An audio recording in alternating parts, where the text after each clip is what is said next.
फूलों की लाली है, गेहूं की बाली है, खुशियों की प्याली है, सपनों की थाली है। धूप जो छूमे तो चमके धनक सी, सावन में खुल जाए सौंधी महक सी। मेरे देश की धरती, मेरे देश की धरती, मेरे देश की धरती, मेरे देश की धरती।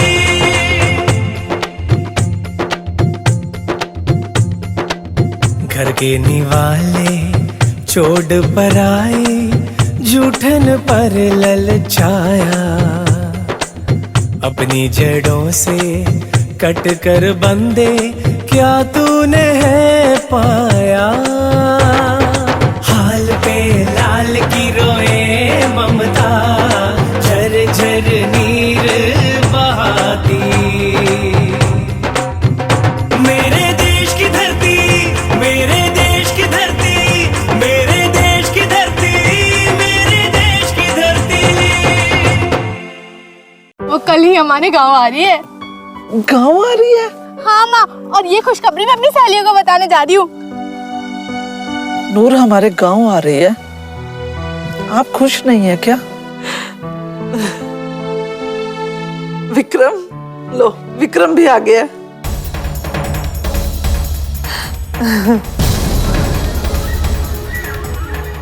वैसे आपका परिचय पहले कभी देखा नहीं इस गांव में।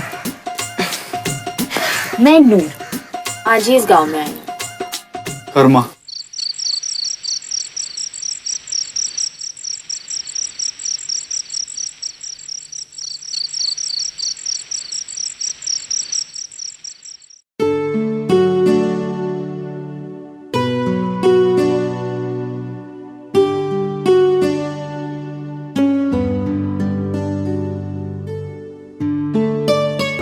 अब बस भी करो नूर, बहुत हो गया, चलो घर चलते हैं।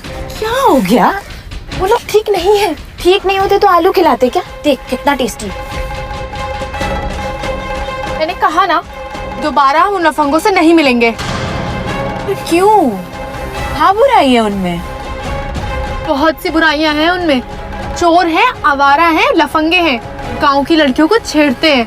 पर मेरे साथ तो उन्होंने ऐसा कुछ भी नहीं किया। उल्टा मुझे तो पेट भर के टेस्टी भुना हुआ आलू खिलाया। वो आलू चोरी के हैं, दूसरों के खेतों से चोरी कर कर वो लोग अपना पेट भरते हैं। चोरी के? हाँ, पॉफ्टी ने जुए और सट्टे की लत में अपना घर ही बेच डाला है। उसको तो उसकी बीवी तक छोड़कर चली गई है, और वो बबलू, उसको तो उसके माँ बाप ने उसके घर से निकाल दिया है। और रहा कर्मा, तब से उसके पापा गुजरे हैं, गाने गाता रहता है, इधर उधर घूमता रहता है।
इस वक्त कौन हो सकता है?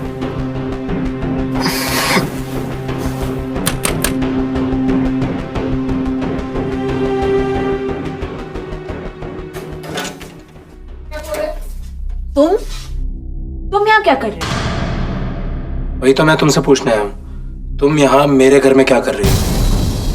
तुम्हारा घर? जी हाँ, मेरा घर।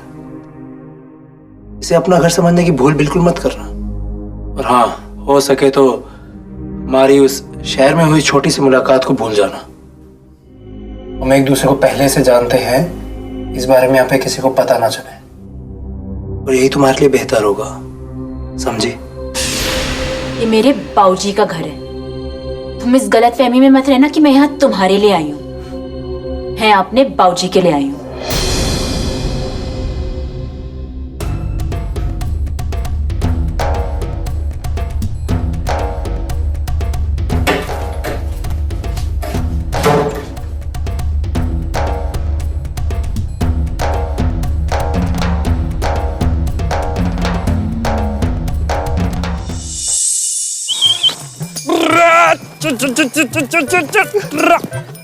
आई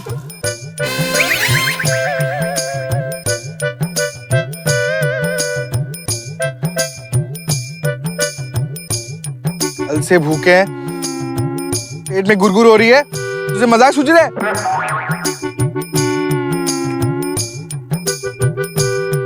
कल का दिन ही मनहूस था। वो लड़की, क्या नाम था उसका? नूर। हाँ नूर, जब से वो आई है ना, लगता है अन्न देवता हमसे नाराज हो गए। खाने का एक दाना नहीं गया पेट में। भूखे हैं यार। अबे तो 2 दिन भूखे रह लोगे, मर नहीं जाओगे। सुन लिया? भूखा रहना मंजूर है, लेकिन उस लड़की के खिलाफ एक शब्द नहीं सुन सकते महाराज। लो, नाम लिया और चुड़ैल हाजिर। अब अपना कलेजा निकाल के खिला दिया उसको, ठीक है? मुझे तो समझ में नहीं आ रहा है आप क्यों उन लफंगों के लिए खाना लेकर जा रही हो दीदी। तुम नहीं समझोगी, चुपचाप चलो मेरे साथ।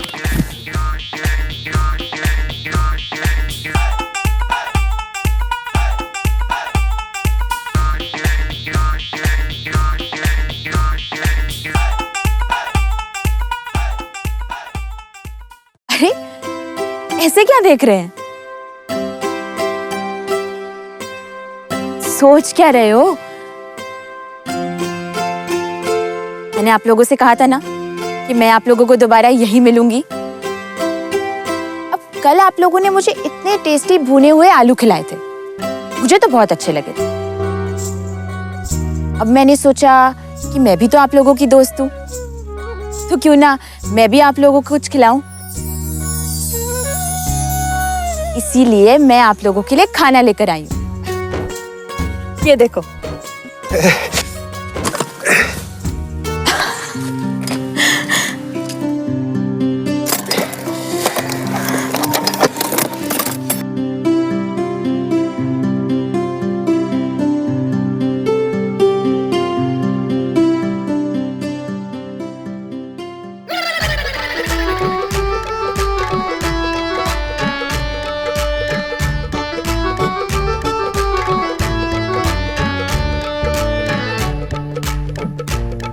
कैसा लगा खाना?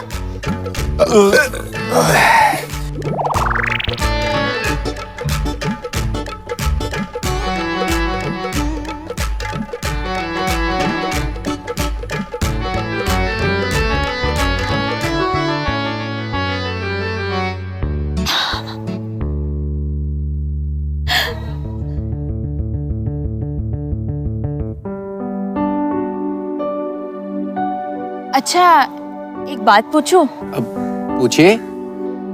आप लोगों ने मुझे बताया नहीं कि आप लोग करते क्या हैं। मतलब?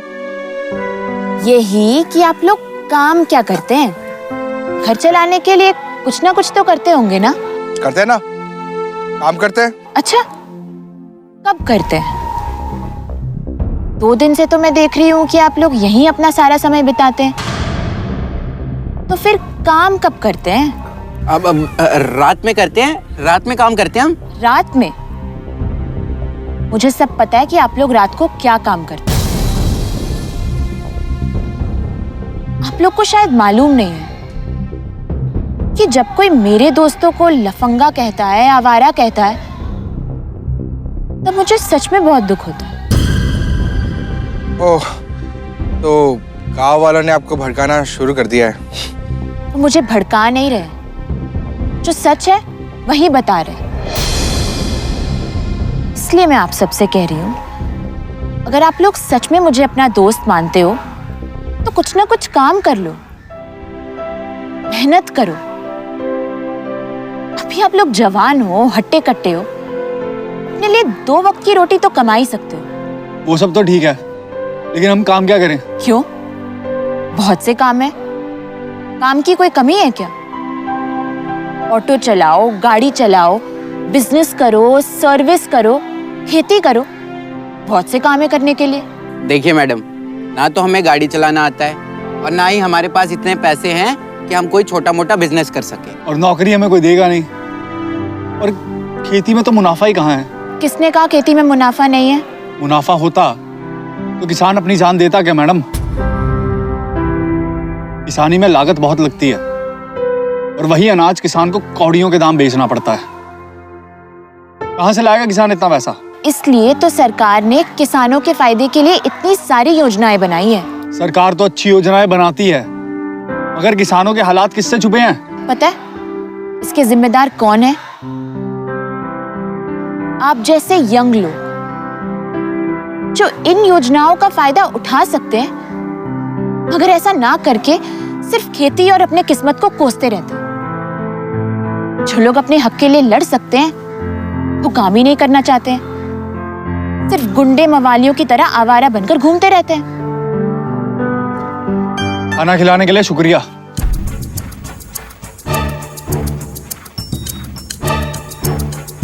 हेलो रे।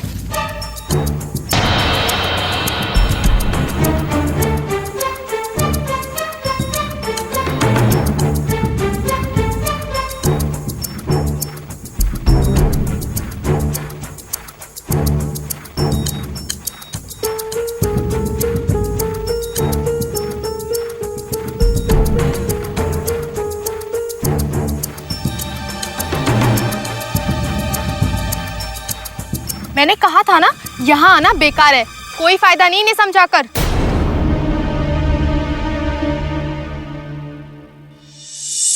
जानता हूँ दिलावर, मैं भी कुछ दिन शहर रहकर आया हूँ, लेकिन यार पापा जी को कौन समझाएगा? कौन समझाएगा? तू समझाएगा। बंजर जमीन में भी कुछ ना कुछ फसल पैदा की जा सकती है। पता करो ये लड़की कौन है। ओके। मेरे देश की धरती, मेरे देश की धरती।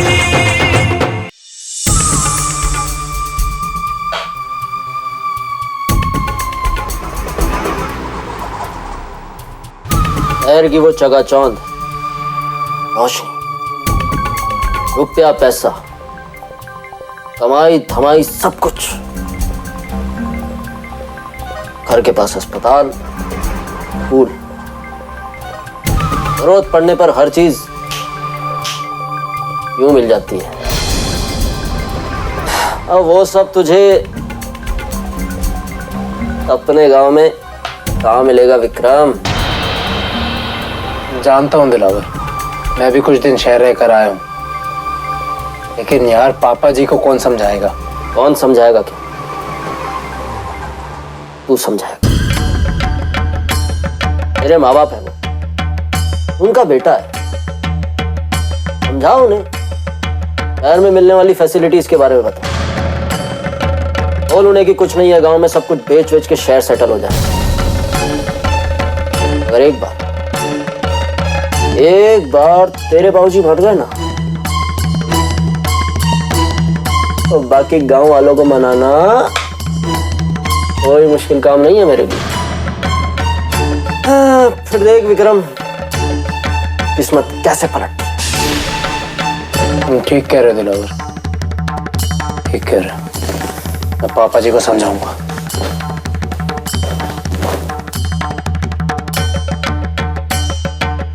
ये गया, अब फंसा। गांव वालों, मैंने हमेशा आप लोगों के भले के लिए काम सिम्मी, किया है। वहाँ क्या चल रहा है? दीदी वो लोग तो पंचायत के लोग हैं। अच्छा, मैं देख के आती हूँ। अरे नहीं दीदी, हमारा क्या काम वहाँ पर? तो रुक तो सही, मैं देख के आती हूँ। अरे रुक ना। गांव वालों, जब भी आप पर मुसीबत आई है, मैं आधी रात को भी आपके लिए खड़ा हूं। ये सिर्फ मैं अपनी कुर्सी बचाने के लिए नहीं कर रहा, बल्कि आप लोगों के साथ मेरा अथेह प्रेम है। आप लोग मेरे अपने हैं और कब तक मैं अपनों को मरते हुए देख सकता हूं। मैं अब ये नहीं देख सकता कि मेरा किसान भाई गरीबी और भुखमरी का शिकार हो। मुझे भी ये एहसास होने लगा है कि गांव में हमारा गुजर बसर होना मुश्किल है। हमारे बच्चों का भविष्य उज्जवल नहीं है और हम कब तक इस अंधकार में रोशनी की तलाश में भटकते रहेंगे। अब समय आ गया है हम अपना आशियाना कहीं और बसाएं। कोई ऐसी जगह तलाश करें जहां हम अपने बच्चों को टॉप क्लास शिक्षा प्रदान कर सकें। दुनिया आज तरक्की कर रही है, विज्ञान का चमत्कार अपने चरम सीमा पर है। विज्ञान चमत्कार पे चमत्कार कर रहा है। हमें अपने बच्चों को दुनिया के साथ चलना सिखाना है और कामयाब बनाना है। लेकिन मुखिया जी, ये कामयाबी तो हम यहाँ रहकर भी हासिल कर सकते हैं। आप शायद भूल रहे हैं कि एग्रीकल्चर साइंस कितनी तरक्की कर चुका है। आज भी हमारे देश में एग्रीकल्चर सबसे ज्यादा जीडीपी शेयर करता है। सरकार ने भी किसानों की भलाई के लिए कितनी सारी स्कीम्स लागू की है। स्कूल्स, कॉलेजेस, इन सबको अपग्रेड करने का आदेश मिला है। खेती करने के लिए भी नई नई टेक्नोलॉजीज ला रही है सरकार। मौसम के हिसाब से खेती करने के लिए सरकार मुहिम चला रही है और किसानों के मन में जागरूकता पैदा कर रही है, ताकि 12 महीना खेती करके किसान कुछ ना कुछ फसल पैदा कर सके। आखिर बंजर जमीन में भी कुछ ना कुछ फसल पैदा की जा सकती है। अब अगर जरूरत है तो वो सरकार की दी गई इन सारी सुविधाओं को किसानों तक पहुंचाने की, जो कि आपका काम है सर। और फिर देखा जाए तो हर शहर पहले गांव ही होता है। वहां के लोगों की मेहनत, लगन, सरकार की अच्छी नीतियां ही उसे शहर बनाती है। मुझे लगता है कि ये क्षमता हमारे में भी है। यहाँ के लोग भी वैसा कर सकते हैं। अब अगर जरूरत है तो वो आपके सहयोग की सर। बेटी, हम आपके साहस और हौसले का सम्मान करते हैं, लेकिन आपको क्या लगता है हमने इस पर विचार नहीं किया? बिल्कुल किया है, लेकिन काफी अध्ययन के बाद हमें लगा कि इससे गांव वालों का भला नहीं हो सकता। इस गांव की भलाई इसी में है कि वो अपनी जमीन प्रसिद्ध उद्योगपति नवीन खुराना जी को बेच दें और बदले में जमीन का अच्छा मूल्य प्राप्त करें और अपने बच्चों का भविष्य सुरक्षित करें। आप लोग कतई ये ना सोचें कि आप लोगों के साथ जोर जबरदस्ती होगी। ये जमीन आपकी है। आप अपने परिवार के साथ विचार विमर्श कीजिए और खुले मन से विचार करके बताइए। जी हाँ, आपने बिल्कुल ठीक कहा। आप सब लोग मुखिया जी के बात पर भी गौर करें और मेरी बात पर भी, क्योंकि ये जमीन अनमोल है। इसका कोई मोल नहीं होता। इसके बदले आपको कितनी भी कीमत क्यों ना मिले, वो कम ही होगी। इसलिए मेरी आप सबसे हाथ जोड़कर यही विनती है कि आप जो भी फैसला ले सोच समझ कर ले। नमस्ते मुखिया जी, चलती हूँ।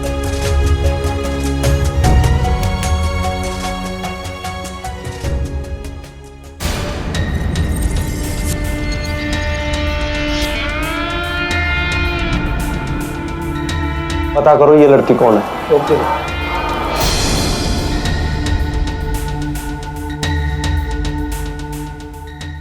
पापा जी, आप समझ क्यों नहीं रहे? क्या बुराई है जमीन बेच देने में? विक्रम, ये जमीन हमारे पूर्वजों ने बनाई है, मां है हमारी। तुम होती कौन हो हमारे घर के मामलों में दखल देने वाली? हाँ, विक्रम, होश में आ। मेरे देश की धरती, मेरे देश की धरती।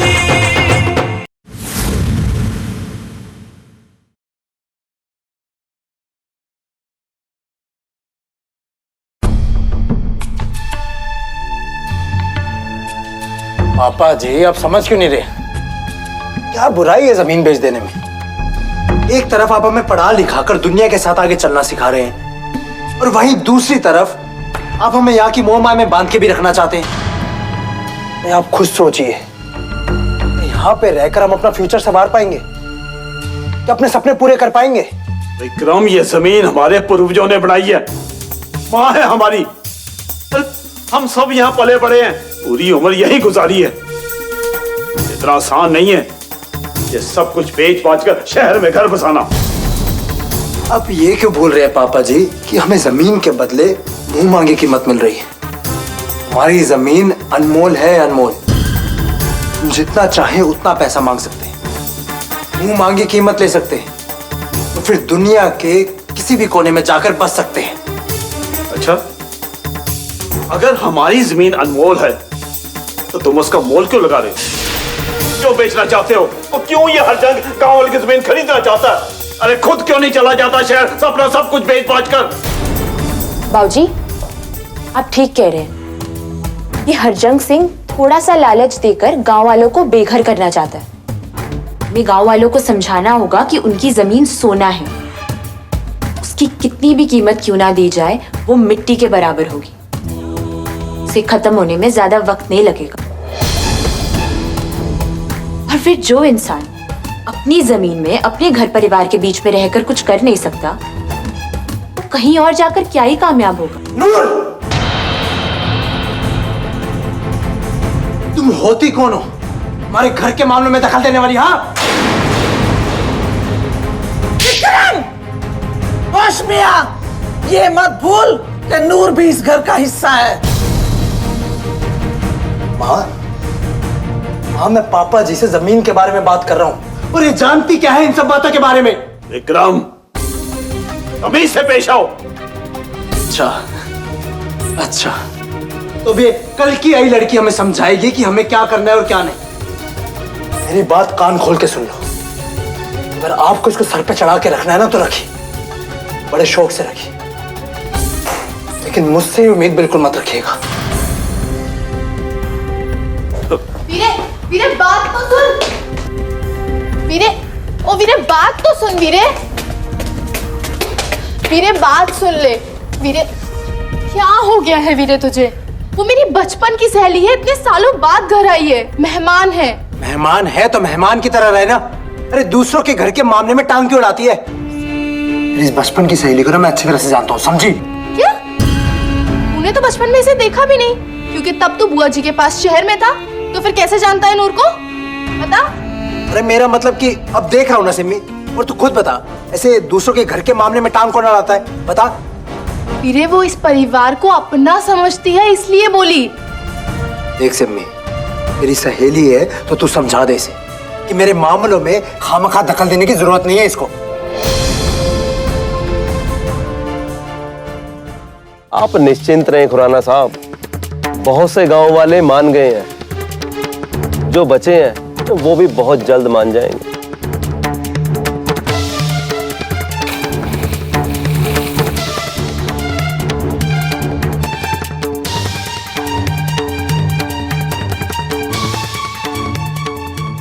आज तो भाई चांदनी रात है, मौका देखकर अपना काम करना पड़ेगा। बात तो तू ठीक कह रहा है। चल भाई कर्मा, चलते हैं। फूलों की लाली है, गेहूं की बाली है, खुशियों की प्याली है, सपनों की थाली है। धूप जो छूमे तो चमके धनक सी, सावन में खुल जाए सौंधी महक सी। मेरे देश की धरती, मेरे देश की धरती, मेरे देश की धरती, मेरे देश की धरती।